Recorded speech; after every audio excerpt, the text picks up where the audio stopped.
Hi guys, welcome back to my channel. Welcome to today's video. We're back again with the TBR jar and we're going to be picking the books I read in August. I am so excited to film this video. Every time I sit down, I can't believe it's going to be August next week.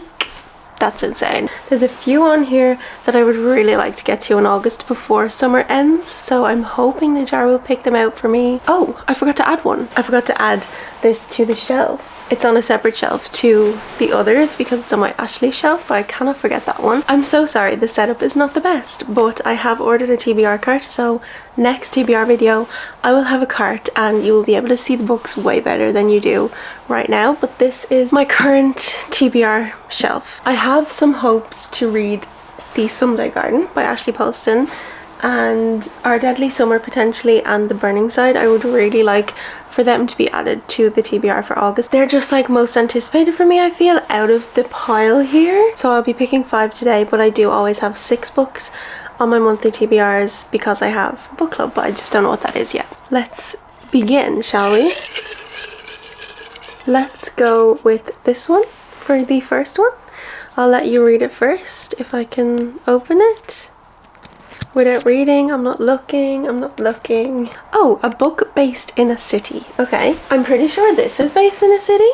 I think they're in New York in this. The first chapter does say Long Island, New York here, so I don't know if they're in New York for the whole book or are they like flashbacks. Do you know what? I'm gonna say it is for now. Oh, I don't know. Is the Burning Side based in a city? It says they retreat to April's childhood home in Dallas. Is that a city? Dallas is a city.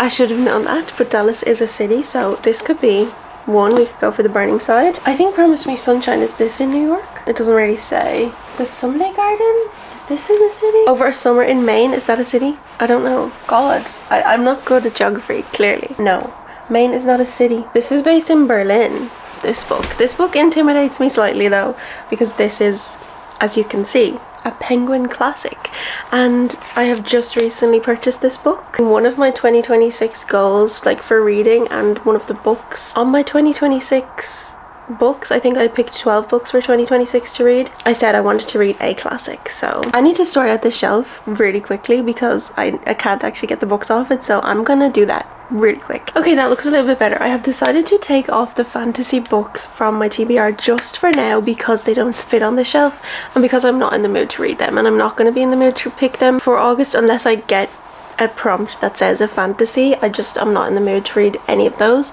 so we are going to just leave them out for now because there's no room for them on the shelf. Okay, back to the prompt. These 3 are the ones that are like based in a city to me, and it sounds like they're based in a city. So we have New York, we have Dallas, and we have Berlin. I'm kind of scared of Madonna in a fur coat because it's a classic. I think it's going to be an easier classic to read because I did watch a video by Leah Crumpton, I don't know how to say her second name. She is very much like into classics and literature and things like that, and she made a video about classics for beginners and this was one of them. So I don't think it's going to be like a hard book to follow and to read, but it does intimidate me a little bit. So it's like a tale of love and I think a doomed relationship. I don't know if they actually end up together. I've heard it's very like melancholy in a sense, in a way, so I'm feeling more autumnal for this one, so I think I'm going to put this back for now. And I'm not just saying that because it scares me. So out of these 2, I want to read both of these, but I do think I might pick Our Deadly Summer just because it's based around summer, and I think it does say August. Does it say August? Yeah, August 2025. So I feel like this is the perfect book to pick up in August. It is based in New York in parts of it. I think I'm going to pick Our Deadly Summer for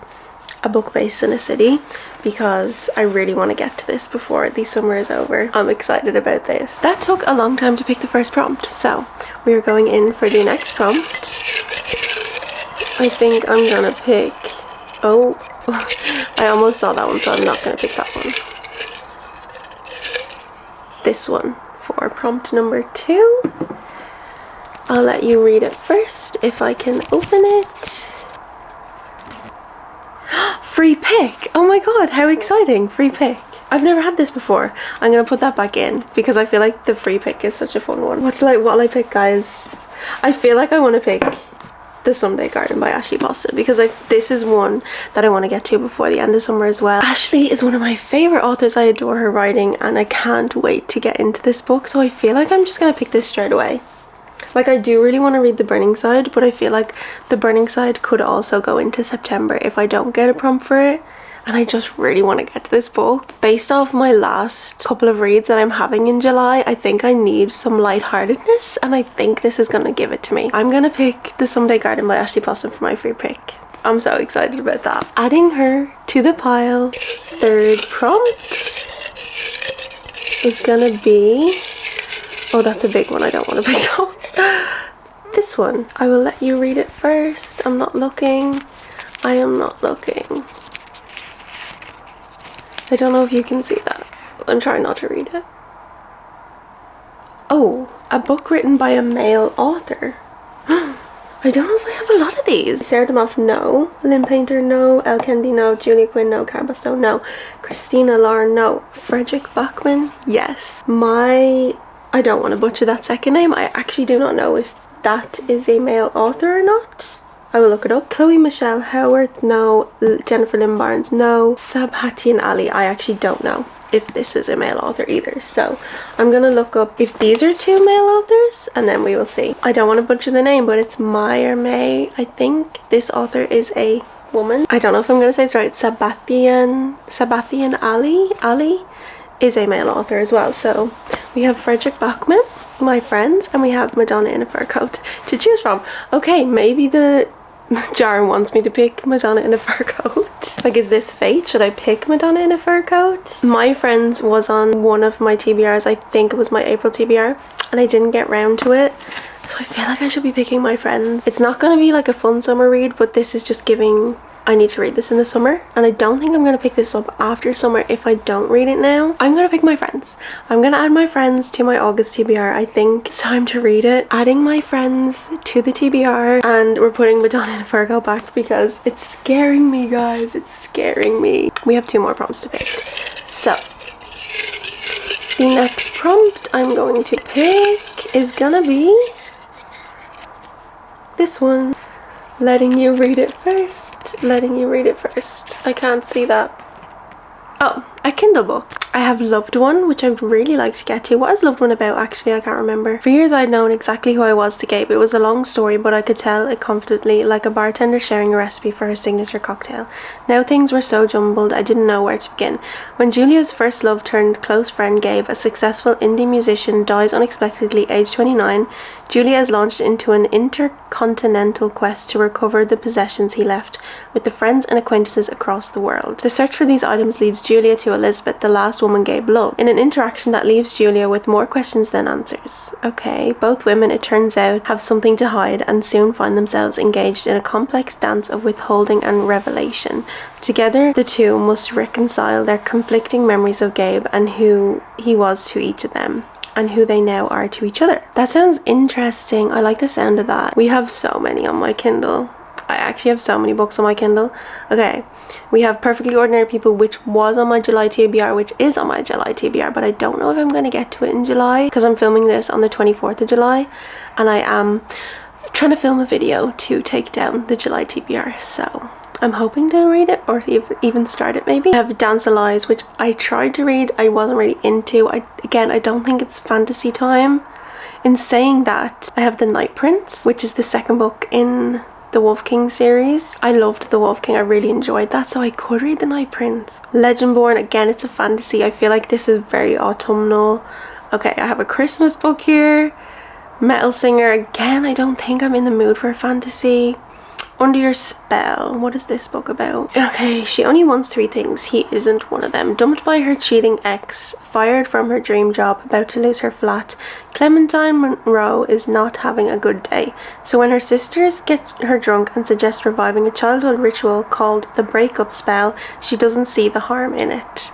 But now Clementine has accidentally ruined a funeral, had her first one-night stand, and she's stuck with a new job she definitely doesn't want, spending 6 weeks alone with the gorgeous and very off-limits rock star Theo Elliott. Okay, I think when I read May Luna, this was suggested to me, because you read May Luna, you will like this. Also, like, I'm kind of in the mood to read about like a musician again, because I was just thinking about May Luna and I really would like to reread May Luna one day, but it's so heartbreaking and I don't want to put myself through that again, but I also do, because I love a heartbreaking read. He's the most famous man on the planet. Her life's a disaster. When it comes to love, Clemmy.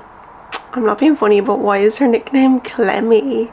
No, I don't enjoy that nickname at all. When it comes to love, Clementine is learning you should be careful what you wish for. This could be like a fun little romance to just add. Why is it nearly 500 pages though? Some romances I agree with being like 400 pages and maybe a little bit more, but when a romance is nearly 500 pages, I just don't think it needs to be. Under Your Spell has been on there the longest, so I feel like I should be smart about it and pick that one. I think I'm actually gonna go for Under Your Spell because I think it's gonna be a fun time and I'm in the mood to read like a really fun kind of cheesy romance. I think especially after Frederick Bachman I might need that, so I think I'm gonna add Under Your Spell to the August TBR. Okay, last prompt to be chosen is gonna be, let's get a really fun one. This is the last prompt I'm going to be picking.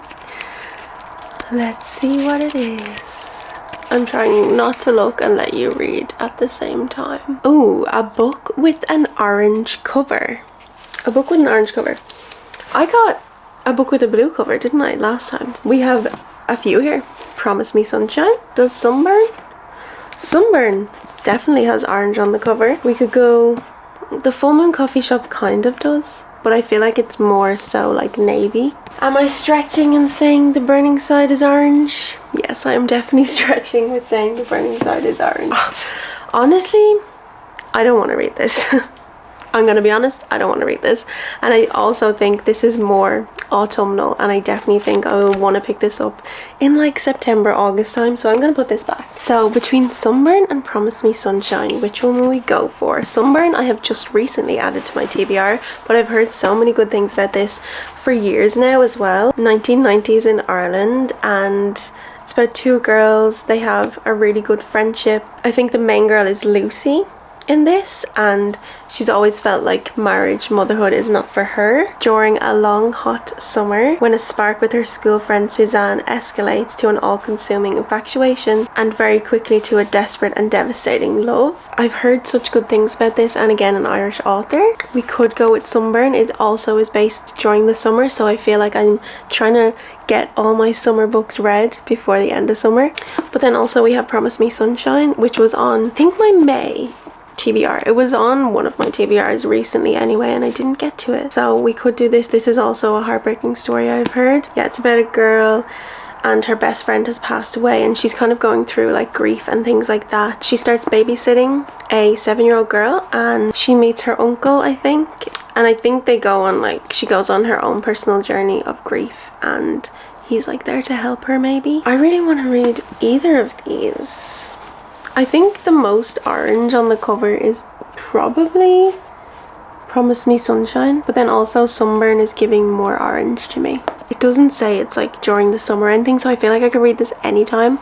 And as I said, I want to get as many of my summer reads read by the end of summer, and we only have August left really. I think I'm going to add Sunburn to my August TBR. I think this is a good choice, and I'm really looking forward to reading this book and see what it's about. That's my August TBR chosen, and I'm so excited to read these books. Some of these are like really anticipated for me. Probably all of these sitting here are anticipated now. Some of my favorite authors in here. I just feel like this is going to be a good month. I really want a good reading month because I feel like the last few months just haven't been. I have a reading vlog coming next week, it should be, and I kind of talk about it a little bit more in that video, but I just really want to have a good reading month, and I feel like August could be one of them. It could be. That is the end of this video. Thank you so much for watching. If you've gotten this far, let me know if you've read any of these books in the comments. I'd love to know. And also, what are you going to be reading in August? That's all from me. Hopefully I will see you very soon in my next video. Bye guys.